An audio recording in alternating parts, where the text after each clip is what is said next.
Horizon Social, c'est votre émission qui vous conduit à la croisée des faits de société.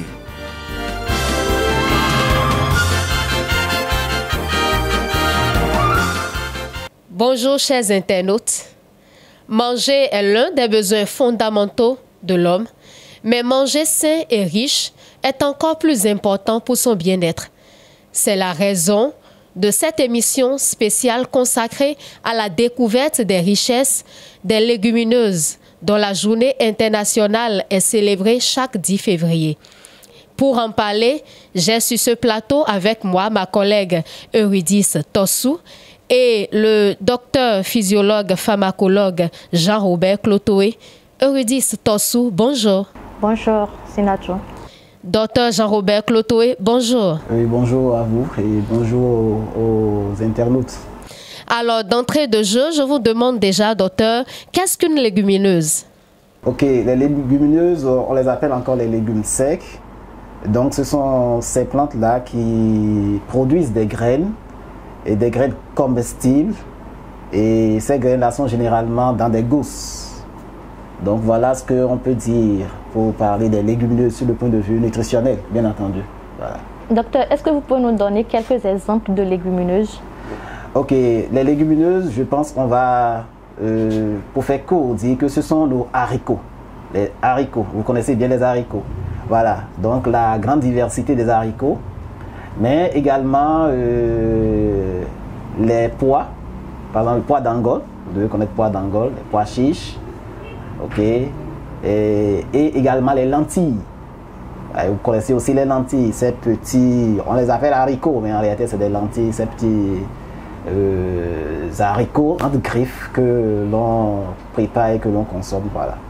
Les retrouve-t-on sur tous les continents, docteur? Oui, les légumineuses, on les a un peu partout. C'est vrai que peut-être le type peut varier d'une région à l'autre.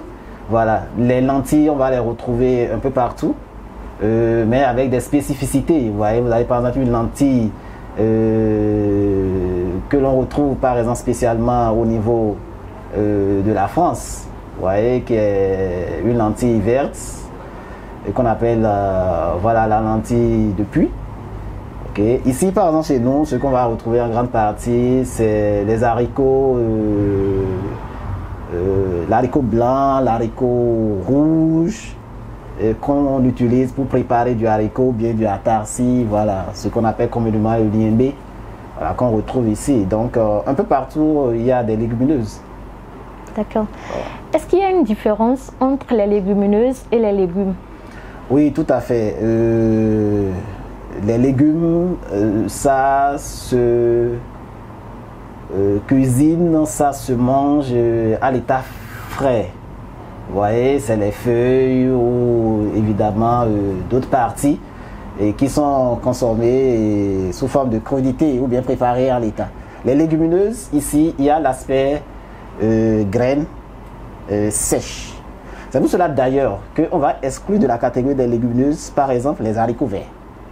C'est bien des graines dans des gousses, mais on ne va pas les mettre dans les légumineuses. Parce que là, ce n'est pas des graines sèches. Vous voyez? Deuxième chose également, les légumineuses, on les identifie par rapport à leur faiblesse d'apport en lipides. Et pour cette raison aussi, le soja, par exemple, que nous considérons comme un haricot, voilà, ne sera pas considéré comme légumineuse parce que ici, c'est une graine qui, en l'occurrence, aussi peut produire une bonne quantité d'huile. Donc voilà un peu quelques éléments à prendre en compte pour bien comprendre la notion de légumineuse. Voilà, donc c'est des graines qui sont dans des gousses, mais c'est des graines secs et qui ont une faible apport, un très faible apport en lipides. Voilà. Okay. Et c'est tout à fait différent des légumes qui, eux, sont consommés et voilà, récoltés comme ça, frais et non séchés. Mis à part l'état frais de consommation, est-ce qu'il y a quelque chose, un lien entre légumineuses et légumes? Parce qu'ils ont un dénominateur commun, légumes. Légumineuses, légumes. Non, non, bon, il n'y a pas un lien en tant que c'est. Les légumineuses, on leur donne ce nom parce qu'ils appartiennent à une famille. sur le point de vue botanique, qu'on appelle les légumineuses. Voilà, ou la famille des fabacées. D'où leur nom, légumineuses. Bon, les légumes, évidemment, ce sont ces produits en grande partie cultivés de façon maraîchère. Et voilà, dont on consomme en grande partie les feuilles ou les fruits. Nous sommes d'accord, et en grande partie sous forme de crudité. Donc il n'y a pas de lien. Et il n'est pas exclu aussi maintenant que pour certaines légumineuses, on puisse les consommer sous forme de légumes, quelques-uns. Vous voyez, le haricot, nos haricots qu'on cultive, vous savez qu'on peut utiliser les feuilles de ce haricot-là pour faire également des sauces de légumes. Donc les feuilles ici sont consommées sous forme de légumes. Mais il n'y a pas un lien réel entre la notion de légumineuse et de légumes, qui est deux notions complètement séparées. Nous irons encore plus en profondeur concernant les apports nutritionnels des légumineuses. Est-ce que vous pouvez plus nous éclairer? Ok, les légumineuses, d'ailleurs, c'est considéré comme la viande du pauvre, parce que ça a une bonne teneur en protéines. C'est vrai qu'il faut dire tout de suite que les légumineuses contiennent quand même moins de protéines que la viande ou les produits laitiers. Parce que vous voyez, quand vous prenez 100 kg de viande, vous avez environ 20%, 20 grammes de protéines. Alors que quand vous prenez les légumineuses du haricot, par exemple, pour 100 grammes, vous avez autour de 7 à 10 grammes. Mais c'est une des sources importantes de protéines d'origine végétale. Deuxième chose, les légumineuses ont une bonne teneur en hydrate de carbone, c'est les glucides. Mais ici, il s'agit de glucides complexes. Et le grand avantage des glucides complexes, c'est que cela se digère ou cela libère très progressivement le sucre dans le sang. Donc, c'est du bon glucides. Parce que les légumineuses pourront ainsi être consommées même par des personnes souffrant de diabète. Les légumineuses ont une bonne richesse en fibres. Et si nous combinons la faiblesse en graisse, les hydrates de carbone, donc l'index glycémique faible, et la présence des fibres, vous voyez que cela est très bon pour quelqu'un, par exemple, qui veut maigrir. Okay. Alors, en dehors de cela, nous avons un certain nombre de vitamines, notamment les vitamines de la classe B, du B6, mais aussi du B9 ou de l'acide folique. Et cet acide folique-là va jouer un très grand rôle dans la formation du système nerveux, du tube neural, et éviter des maladies liées à la malformation du tube neural. En dehors de ça, nous avons par exemple une bonne teneur en fer. Et vous voyez, le fer, c'est un élément important pour éviter qu'il y ait anémie. Donc c'est très bon chez les enfants, c'est très bon également chez les femmes, notamment les femmes enceintes. Mais à ce niveau, il faut dire que pour bien bénéficier de ce fer, il faut accompagner généralement nos plats de légumineuses d'autres aliments qui sont riches en vitamine C. Puis c'est la vitamine C qui va permettre de bien transporter ce fer-là pour qu'il puisse être utilisé pour nous permettre de corriger nos questions d'anémie. Est-ce que vous avez un exemple d'aliments riches en vitamine C? Oui, vous avez le citron, vous avez les oranges. Nous sommes d'accord. Voilà, la carotte. Ainsi de suite. Voilà. Alors, quelles sont les vertus des légumineuses au plan environnemental? Ok, au plan environnemental, il faut dire que ces plantes ont besoin de faible quantité d'eau comparée à d'autres cultures. Et deuxièmement, ces plantes n'ont pas besoin d'engrais chimiques azotés, puisque les légumineuses produisent eux-mêmes leur azote. Et cette autosuffisance est bien, parce que l'utilisation des engrais chimiques azotés a pour conséquence la production des gaz à effet de serre, donc voilà, de contribuer au réchauffement climatique. Docteur, qu'est-ce qui a poussé les Nations Unies à consacrer une journée entière, la journée du 10 février, aux légumineuses? Oui, les légumineuses, comme nous avons commencé par le montrer, vous voyez, ça permet de concourir à ce que nous appelons la sécurité alimentaire. Vous voyez, il y a d'énormes problèmes liés à la malnutrition, surtout les apports en protéines. Et vous voyez, tout le monde ne peut pas se permettre le luxe, surtout dans les pays pauvres, de pouvoir s'alimenter avec des sources protéiques d'origine animale. La viande, ça coûte cher. Les produits laitiers, ça coûte cher aussi. Et donc, on peut compenser ce manque-là en faisant recours à des sources de protéines végétales. Et les légumineuses contiennent des quantités importantes de ces protéines. C'est vrai que les légumineuses n'ont pas tout ce qu'on a comme acides aminés essentiels. C'est pour cela qu'il est conseillé de toujours les associer avec d'autres produits, notamment de les associer avec les céréales. Et donc quand on fait cette association-là, on a l'entièreté des acides aminés nécessaires pour le bon fonctionnement de l'organisme.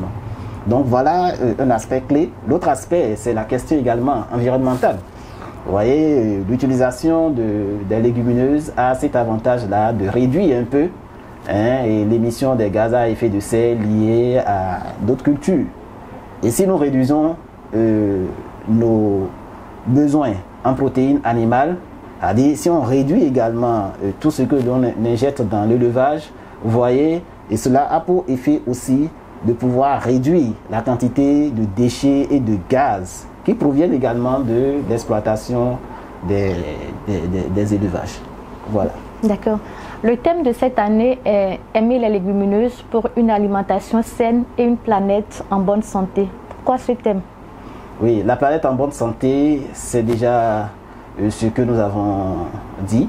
Vous voyez, le recours aux légumineuses, parce que c'est cela. Les légumineuses, ça n'apporte pas que les protéines. Les légumineuses, ça apporte également les glucides.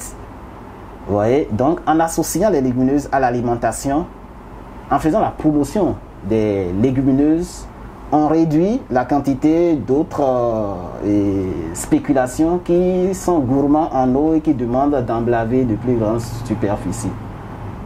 Et l'émission de gaz à effet de serre aussi est réduite. On protège la planète et on corrige, on concourt à une certaine sécurité alimentaire, puisque ne serait-ce qu'en les associant avec les céréales, on a une alimentation équilibrée.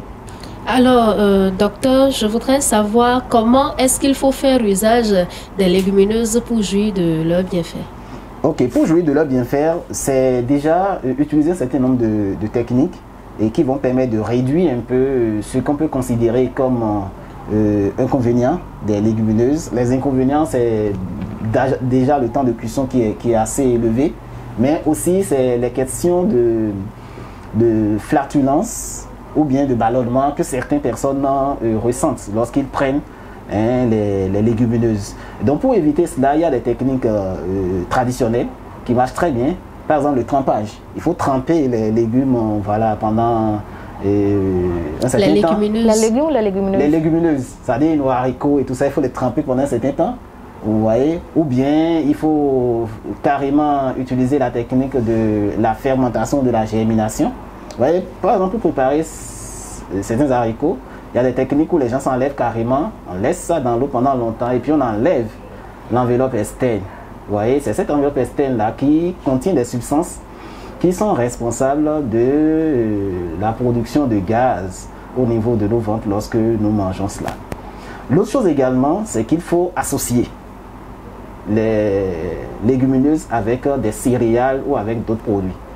Et pour profiter également de leur apport nutritionnel, il faut les consommer en association avec des produits riches en vitamines, comme le poivron, comme le citron, l'orange, pamplemousse. En tout cas, tout ce que nous avons comme agrumes, la carotte et tout cela, il faut associer cela dans la consommation de ces légumineuses. Comme ça, on peut bénéficier des avantages. Quelle doit être la fréquence de leur consommation? Bon, je pense que si on ajoute les légumineuses à l'alimentation 3 à 4 fois par semaine, c'est bon. Ce qu'il faut éviter, c'est-à-dire en matière de nutrition, il n'y a pas de règle très standard. C'est-à-dire il faut éviter aussi les excès. C'est pas pour cela qu'il faut vraiment prendre de très grands plats de légumineuses, ne pas les associer et consommer ça tous les jours aussi. Vous voyez? Parce que, bon, bien entendu, l'excès en tout peut toujours entraîner quelques désagréments. Mais je pense que 3 à 4 fois dans une semaine, c'est déjà bon. Docteur, quels sont les inconvénients qui pourraient découler de la consommation des légumineuses? En dehors des questions de ballonnement, des questions de flatulence, il y a des substances qu'on appelle des antinutriments et qui sont contenus en grande partie dans l'enveloppe. Et c'est pour cela qu'il faut avoir recours à des techniques de trempage et tout cela pour les réduire. Puisque ces substances-là vont entraver l'absorption de ces nutriments, des protéines, des minéraux, ainsi de suite. En dehors de ça, il y a une substance particulière qu'on retrouve dans les légumineuses, en grande partie par exemple dans d'autres types d'aliments comme le soja que je n'ai pas mis dans les légumineuses et qui eux vont produire des oestrogènes. Et la production de ces oestrogènes-là peut être bénéfique dans certains cas, mais dans d'autres cas, cela peut perturber le fonctionnement normal de l'organisme et même provoquer, et ça a été déjà démontré, pour ce qui concerne le soja, peut même provoquer le cancer. Et donc c'est en cela qu'il faut parfois être un peu prudent. Et quant au choix des aliments que l'on consomme, la fréquence et la quantité de consommation aussi. Merci docteur, votre mot de la fin. Ok, mon mot de la fin c'est que les légumineuses c'est important pour une bonne alimentation. C'est très important pour une bonne alimentation et pour cela il faut se les réapproprier. Se les réapproprier et les consommer et comme cela se doit. C'est-à-dire les consommer en association avec les bons produits, en association avec les céréales, en association avec des produits riches en vitamines. Et surtout, il faut éviter par exemple, en consommant des légumineuses, de les accompagner par exemple du café. Vous voyez, et parce que le café va plutôt réduire l'absorption des bonnes substances. Donc voilà ce que je peux dire pour finir. Si je comprends bien, si je dois consommer les légumineuses dans cette journée, toute la journée, je ne dois pas prendre de café, c'est ça? Surtout lorsque vous êtes en train de manger. C'est-à-dire au moment de manger, il ne faut pas l'accompagner ou bien dans l'heure qui suit. Puisque généralement, 3-4 heures de temps après, l'absorption c'est déjà réalisé. Puisque ces substances-là vont freiner l'absorption. Donc vous allez consommer, mais vous n'allez pas pouvoir jouir de ces vertus-là. Voilà. Et il faut toujours faire les associations des légumineuses avec les céréales pour pouvoir avoir les acides aminés qu'il faut pour le bon fonctionnement de l'organisme. Merci docteur d'avoir répondu à notre invitation. Merci Eurydice Dansou. Nous voici à la fin de cette émission spéciale consacrée à la découverte des nombreuses richesses des légumineuses. Cette émission entre dans le cadre de la Journée internationale des légumineuses. Merci de nous avoir suivis. Bye bye.